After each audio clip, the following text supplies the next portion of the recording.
Olá, eu sou o professor Luciano Grande Machado, biólogo, e hoje eu vou ministrar a aula com o tema Fundamentos da Genética Humana, Eletrogramas e Sistema BO, as disciplinas de Biologia e Ciências.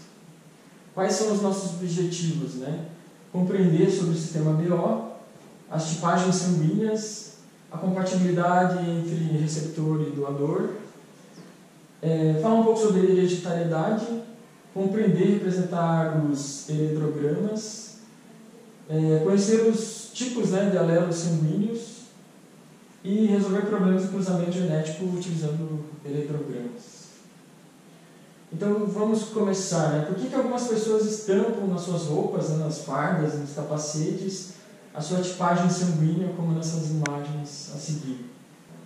O objetivo de estampar aqui a tipagem sanguínea nas fardas e nos capacetes é garantir que, em caso de um acidente, a pessoa que atenda essas vítimas aqui, ela saiba exatamente qual é o tipo sanguíneo que ela tem para evitar um problema mais sério na doação de sangue. Esse problema pode ser desde a coagulação de sangue até a morte dessa vítima.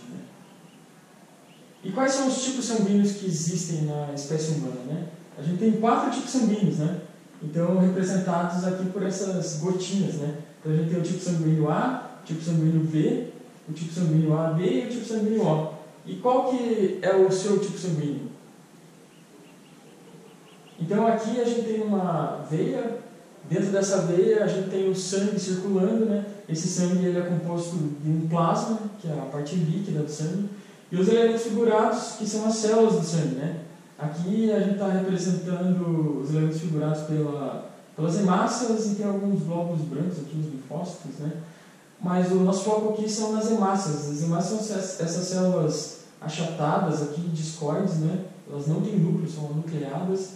E na membrana dessas hemácias, a gente tem algumas proteínas, que a gente chama de antígeno ou aglutinogênios. Esses antígenos, eles estão ligados aqui à membrana das hemácias e eles que caracterizam o tipo de hemácia. Então, se você é do tipo sanguíneo A, você tem uma hemácia cheia desses antígenos A.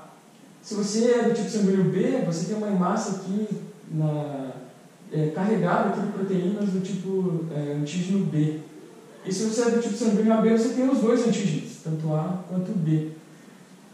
Quem é do tipo sanguíneo O não possui esses antígenos na membrana das hemácias.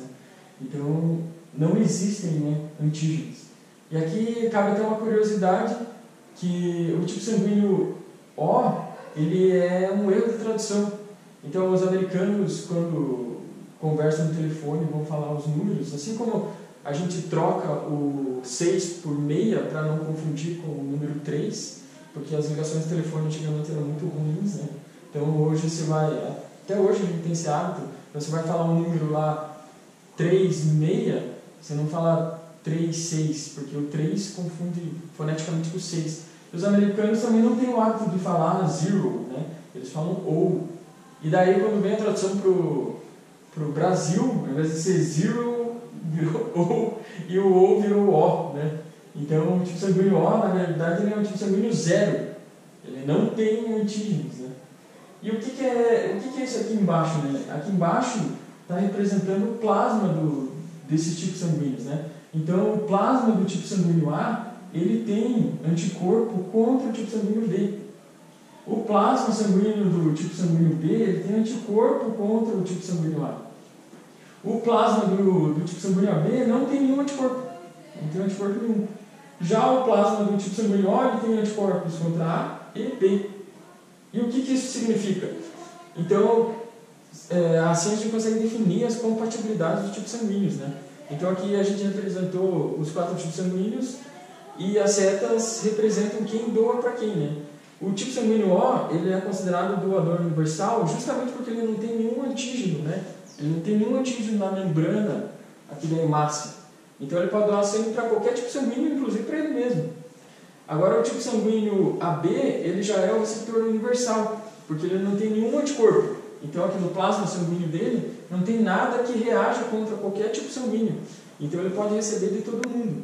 Contudo, ele só pode doar para ele mesmo. Agora o tipo sanguíneo A, ele tem, né, aqui nas hemácias, aqui, os antígenos A, e o tipo sanguíneo B tem nas hemácias o antígeno B. Logo, eles só podem doar para eles mesmos e receber de O. Ou pode doar também para AB, né, no caso que é o receptor universal. E aí que vem a questão da compatibilidade. Quem tem o tipo sanguíneo A, ele não pode doar para B, também não tem nenhuma seta apontando para B, porque se ele doar o sangue para o tipo sanguíneo B, o B vai reagir contra esse tipo sanguíneo A, porque ele tem anticorpos contra o A. A mesma coisa vai acontecer quem tem o tipo sanguíneo B e resolver doar para o tipo sanguíneo A. O tipo sanguíneo A vai produzir anticorpos contra esse tipo sanguíneo B e pode causar sérios problemas, como coagulação e levar até a morte do receptor, né? Agora falando um pouco sobre os alelos dos tipos sanguíneos, né? A gente tem que compreender dois conceitos, que é genótipo e fenótipo, né? Genótipo significa o que está escrito no teu material genético, lá no teu DNA. E fenótipo é a expressão do que está escrito no teu DNA, nos teus genes, né? Então, quando o gene é lido e expresso, a gente chama de fenótipo. Então, quais são os fenótipos que a gente está estudando hoje aqui? Os fenótipos do tipo sanguíneo, A, B, AB e O. Então, quando você tem o tipo sanguíneo A, o fenótipo A, você pode ter duas possibilidades de alelos, né? Você pode ter o alelo isão A ou isão A izinho. Quando você é do fenótipo B, também você pode ter duas possibilidades de alelos, isão B, isão B izinho. Agora, quando você é do tipo sanguíneo AB ou do tipo sanguíneo O, você só tem uma possibilidade de alelo cada um, né? O AB seria isão A, isão B e o O izinho. Aqui embaixo está tentando representar a dominância desses alelos. Então aqui existe uma codominância entre isão A e isão B. Eles dominam juntos, né? Eles codominam o alelo izinho. Então o tipo sanguíneo O ele é recessivo. Os tipos sanguíneos A e B eles são dominantes, só que eles são codominantes, eles dominam juntos, né? E para a gente finalizar aqui, eu trouxe um exemplo de heredograma. Nesse heredograma nós temos a minha família representada aqui. Eu estou aqui embaixo, nesse quadradinho, aqui minha irmã, minha mãe e meu pai, né? O que significa essa simbologia, né? Quando você vai representar no heredograma, você usa toda essa simbologia para tentar representar a herança genética de uma família, né? Então a gente usa os quadrados para representar os homens, esse risquinho aqui ligando dois símbolos, né? No caso o quadrado e o círculo, que é a mulher, para representar o casal. Esse traço para baixo aqui ligando dois outros símbolos, no caso um quadrado aqui que sou eu, homem, e uma bolinha que é a mulher, que é minha irmã, para representar os filhos. Então aqui seria a primeira geração, a segunda geração, né? E o que eu quero mostrar para vocês aqui? Como que eu descubro quais são os alelos da minha tipagem sanguínea, né? Então, voltando aqui na nossa planilha aqui de determinação do genótipo e fenótipo,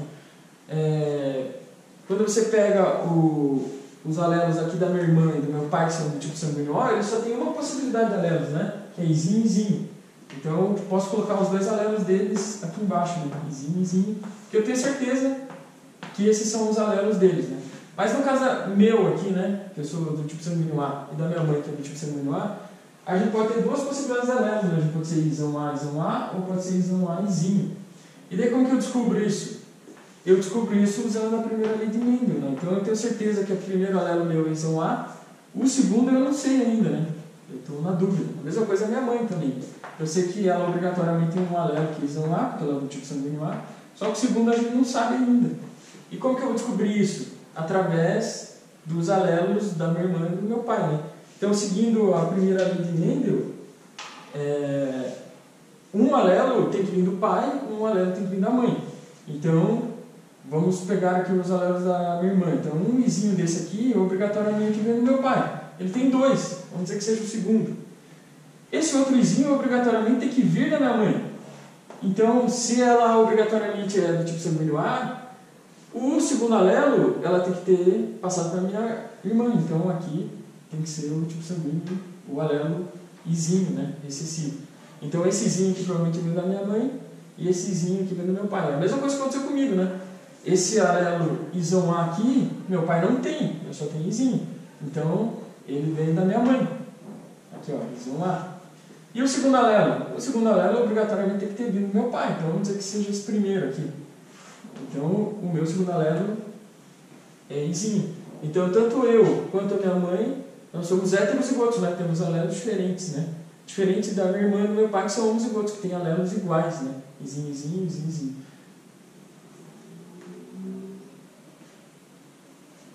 Então, retomando o que a gente viu nessa aula, né? O sistema ABO ele é muito importante para a nossa segurança, e então é importante que vocês saibam qual a tua tipagem sanguínea. Os tipos sanguíneos que a gente viu, né, os 4 tipos sanguíneos, eles são muito importantes não só para a nossa segurança, mas para saber quem pode doar, quem pode receber, a compatibilidade, e assim definir quais são os fatores de receptor e doador. Quais são os alelos, né, dos tipos sanguíneos, para a gente entender como que acontece essa hereditariedade. E por fim, a simbologia que a gente usa aqui nos heredrogramas e a resolução de problemas de hereditariedade para conhecer como que esses alelos são passados ao longo das gerações. Obrigado pela atenção.